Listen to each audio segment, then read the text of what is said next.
Students, this is Rajni Arora and welcome to Level Up Academy. आज हम क्या करने वाले हैं? आज हम क्लास 8th का हिस्ट्री का चैप्टर 3 देखने वाले हैं। पार्ट 1 हम इस चैप्टर का ऑलरेडी कंप्लीट कर चुके हैं। ठीक है, पार्ट 1 में हमने डिस्कस किया था।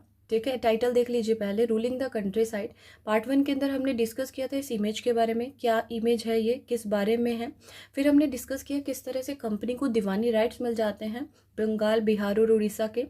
After that we discussed about the revenue for the company, मतलब किस तरह से ईस्ट इंडिया कंपनी बस रिवेन्यू इकट्ठा करने में ही लगी रहती है।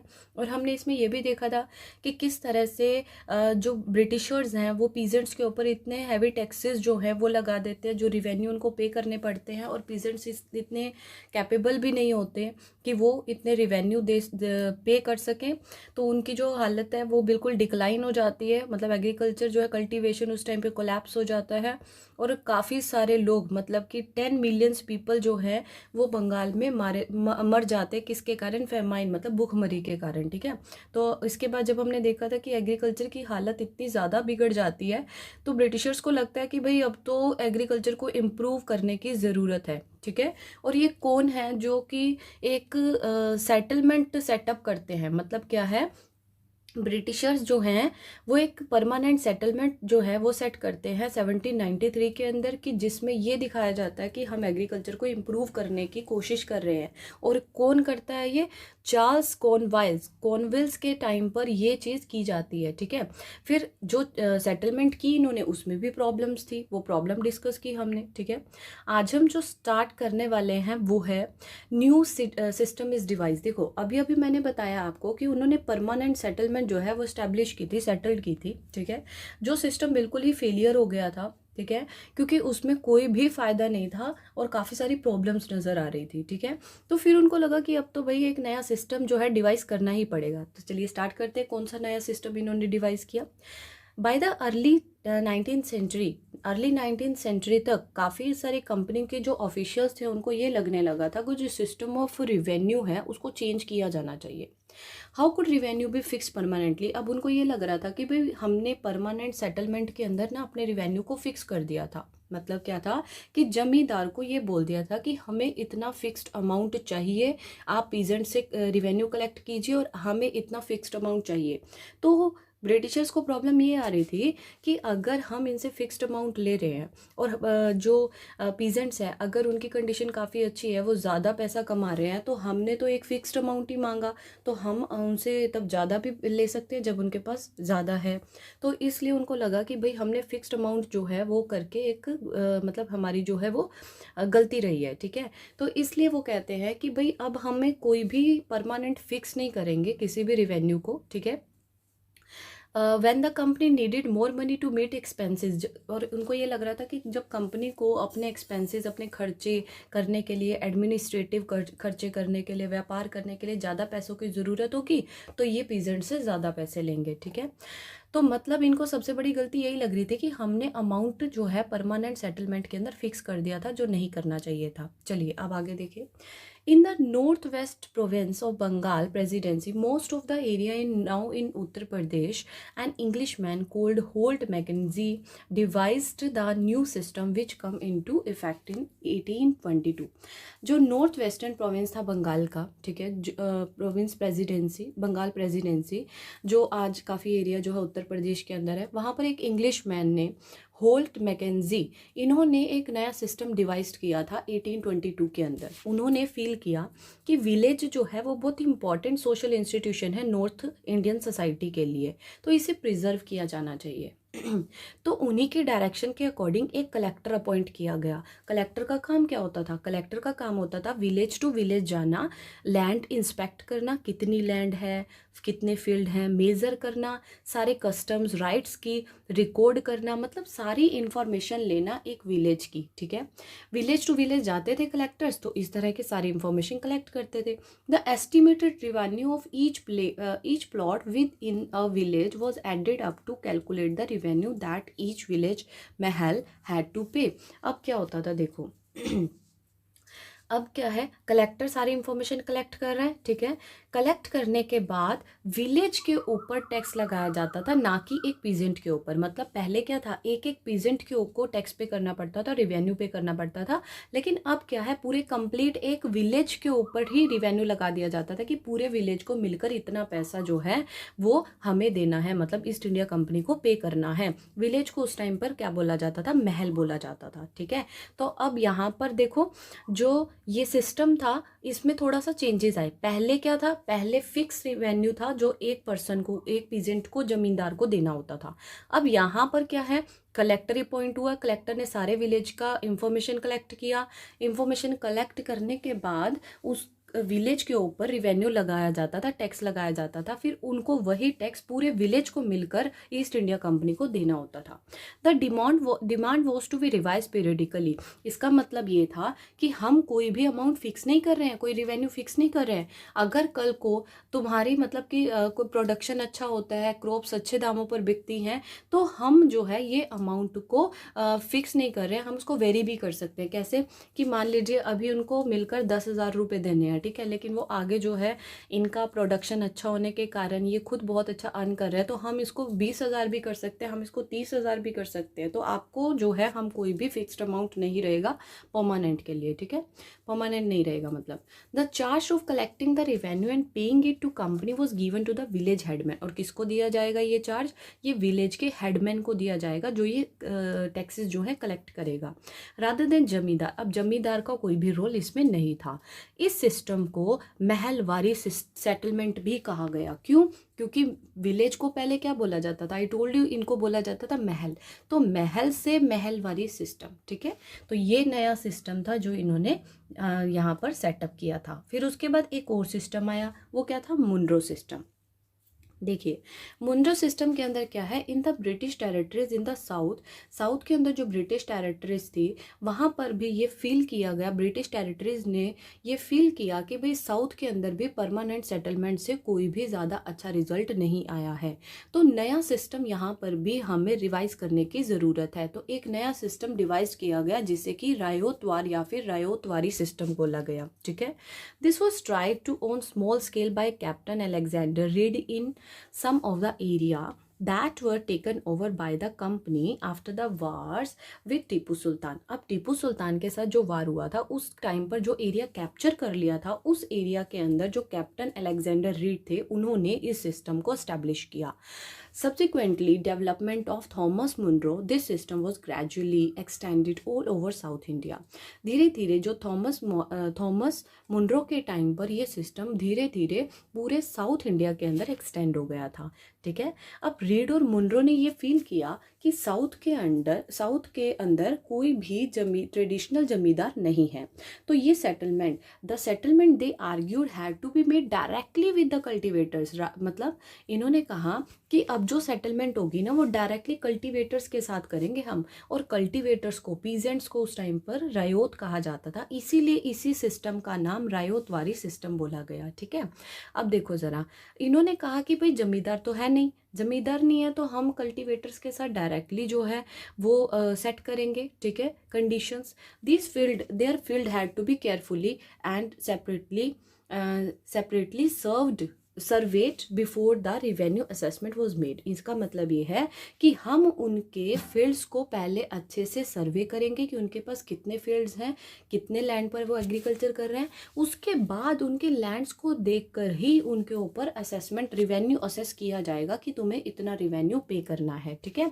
मुनरो थॉट दैट, मुनरो को ये लग रहा था,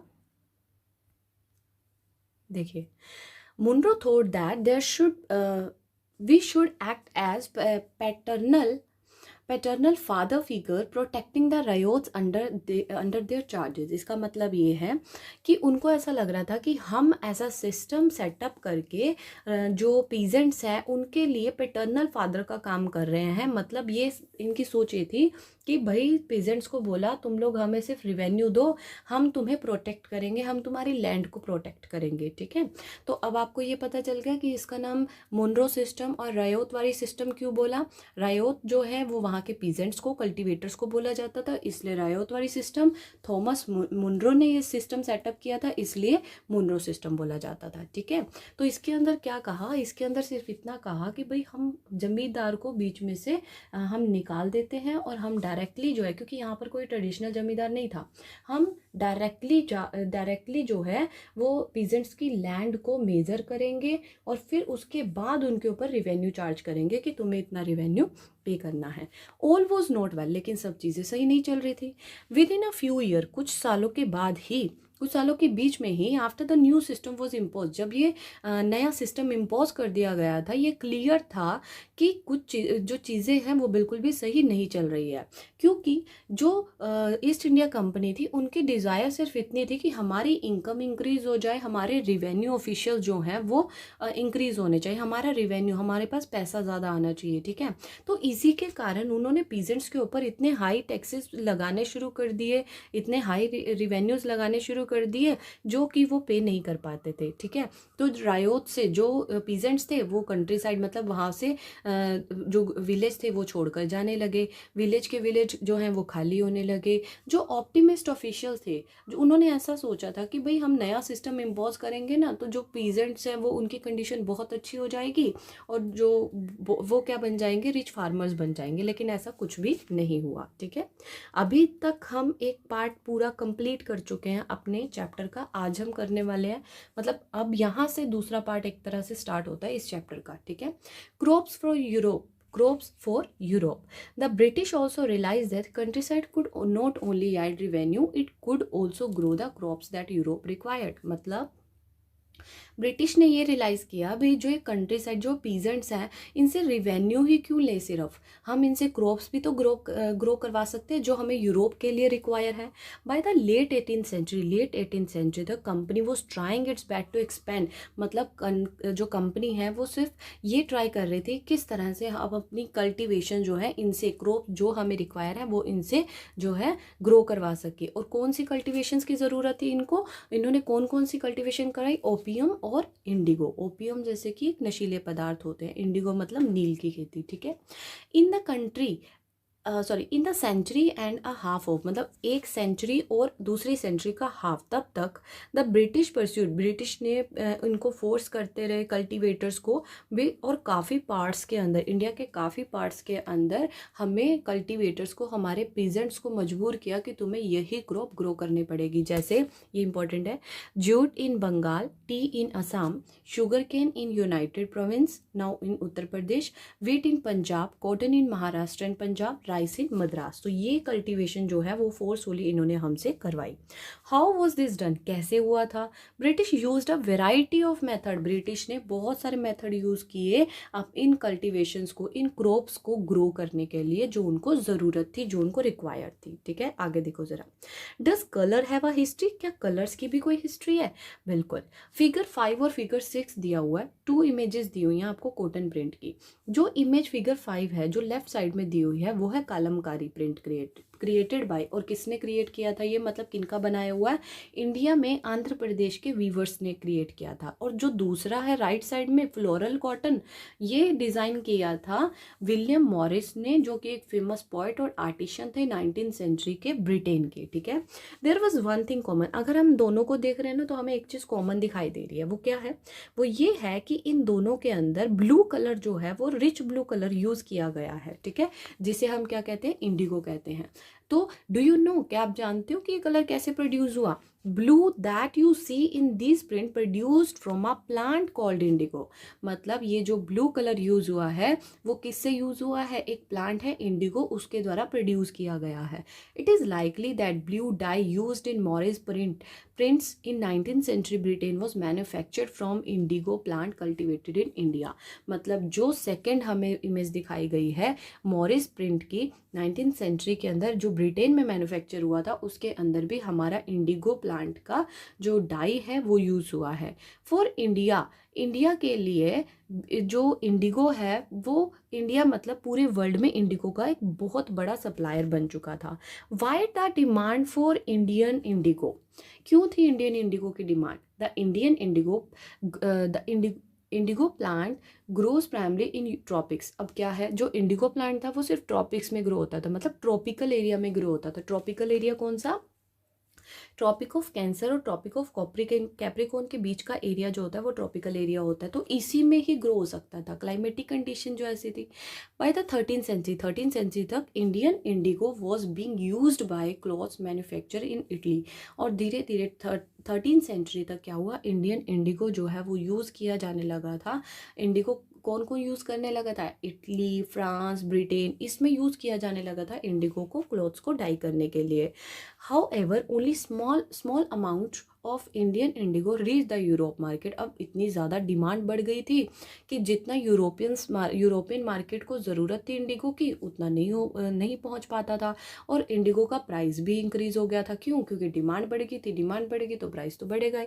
European cloth manufacture therefore had to dependent on other plants called woad to make violet and blue dyes. इसका मतलब ये है कि अब यूरोपियंस को अपने मैन्युफैक्चरिंग के लिए दूसरे प्लांट पर निर्भर रहना पड़ रहा था।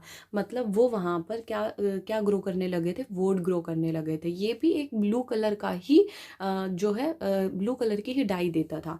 Being a plant of temperate zone, क्योंकि ये टेम्परेट जोन में ही ग्रो हो सकता था, तो वुड जो है वो इजीली अवेलेबल हो गया यूरोप में। तो ये इट वॉज ग्रोन इन, अब यहाँ पर ये कहाँ कहाँ ग्रो होने लगा था, northern Italy, southern France, in part of Germany, Britain, यहाँ पर ग्रो होने लगा। अब यहाँ पर जब वॉइड प्रोड्यूसर जो थे उनके लिए एक कंपटीशन था इंडिगो, और वो बहुत वरी थे इस कंपटीशन से। क्यों, क्योंकि उनको ये लगा था कि अब वॉइड जो है वो हम यहाँ पर प्रोड्यूस कर रहे हैं, अगर इंडिगो आ गया तो हमारा बिजनेस क्या हो जाएगा, चौपट हो जाएगा। तो इसलिए उन्होंने जो यूरोप की गवर्नमेंट थी उनको बोला कि आपको इंडिगो के इम्पोर्ट पर बैन लगाना चाहिए, और बैन लगा भी। ठीक है, आगे देखिए। क्लॉथ डायर, लेकिन जो क्लॉथ डायर थे, जो प्रोफेशनल डायर्स थे, वो हमेशा इंडिगो की डिमांड करते थे। क्यों, क्योंकि इंडिगो का जो कलर था वो बहुत ही अच्छा था, और जो वाइट था वो बहुत डल और पेल था, बहुत डल सा कलर था। ठीक है, 17th century तक European cloth producers persuaded their government to relax. अब क्या हुआ, जब इंडस्ट्रियलिस्ट को जब डायर्स ने बताया कि भाई जो क्वालिटी इंडिगो की है वही बेस्ट क्वालिटी है, वॉइड थोड़ा डल कलर है, तो उसके कारण जो आपकी जो सेल होगी उस पर भी इफेक्ट पड़ेगा। तो इंडस्ट्रियलिस्ट ने सोचा क्यों ना गवर्नमेंट से बात की जाए। उन्होंने गवर्नमेंट से बात की, भाई तुम जो इंडिगो इम्पोर्ट पर टैक्स लगाया हुआ है उसे क्या कर दो, जो बैन लगाया हुआ है उसे हटा दीजिए। तो French began cultivating indigo in Domingue in the Caribbean island, and Portuguese in Brazil, the English in Jamaica and the Spanish in Venezuela। अब यहाँ पर क्या है, ये जगह के नाम है जहाँ पर जो इंडिगो है वो यहाँ पर भी कल्टीवेशन इंडिगो का स्टार्ट हो गया था। Indigo plantation also came up in many parts of north America. अब नॉर्थ अमेरिका के भी काफ़ी पार्ट में ये प्लांटेशन स्टार्ट हो गया था। By the end of the 18th century के एंड तक demand for Indian indigo grew further. अब और ज़्यादा बढ़ गई थी demand. Britain began to industrialise. Britain जो थे वो इंडस्ट्रियलाइज होना चाहते थे, इंडस्ट्रीज डेवलपमेंट करना चाहते थे, कॉटन प्रोडक्शन एक्सपेंड करना चाहते थे। तो उसके लिए जो ज़्यादा डिमांड थी डाई की, इंडिगो की, वो और ज़्यादा बढ़ गई थी। While that demand was Indigo increase, हालांकि उनकी डिमांड इंक्रीज हो गई थी, लेकिन जो उसकी सप्लाई थी वो कम हो गई थी। कैसे कम हो गई थी, क्योंकि जो अमेरिका था, ने तो साफ साफ मना कर दिया था ब्रिटेन को कि हम आपको कोई भी इंडिगो जो है यहाँ से नहीं ले जाने देंगे। Between 1783 to 1789 the production of Indigo in the world fail by half. इसलिए इसका जो प्रोडक्शन था वो भी कम हो गया था। सप्लाई कम होगी तो प्रोडक्शन तो कम हो गई। Cloth dyer in Britain now desperately looked for new sources in indigo supply. अब क्लॉथ डायर जो थे ब्रिटेन के अंदर वो बहुत वो चाहते थे कि भी हम इंडिगो जो है वो कोई और सोर्सेज से, किसी भी सोर्सेज से हमारे तक पहुंच जाए, ताकि हम अपने बिजनेस को और ज़्यादा डेवलप कर सके। ठीक है, तो वो नए नए सोर्सेज केसेस देखने लगे। Britain turns to India. अब क्या था, अब जब ब्रिटेन को हर जगह से ना हो चुकी थी इंडिगो की, तो उनके पास एक ही सोर्स था इंडिया, तो इंडिया की तरफ उन्होंने टर्न कर लिया। Faced with rising demand for indigo in Europe, the company in India looked for ways to expand the area under indigo cultivation. मतलब जब पता चल रहा था कि यूरोप में इंडिगो की इतनी ज़्यादा डिमांड है, तो ईस्ट इंडिया कंपनी ने इंडिया के अंदर काफ़ी सारे वेज ढूंढने स्टार्ट कर दिए, जिससे इंडिगो की कल्टीवेशन और ज़्यादा डबल की जा सके। ठीक है, आगे देखिए ज़रा।